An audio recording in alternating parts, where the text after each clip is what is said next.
morning mga par, meron na naman sa atin nagbenta ng ginto from Santa Mesa po.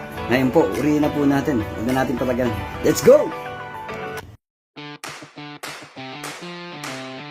Mga gar, ang binenta po sa atin na ginto is 18K, no? Medyo maganda pa, kaya wala po sa race nito sa scrap. Kaya binayaran ko po siya ng maganda-gandang presyo. Okay?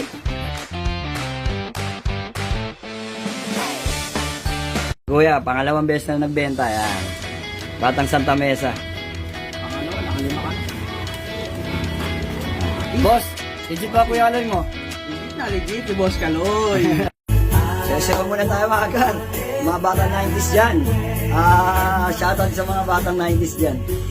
Backstreet Boys muna tayo.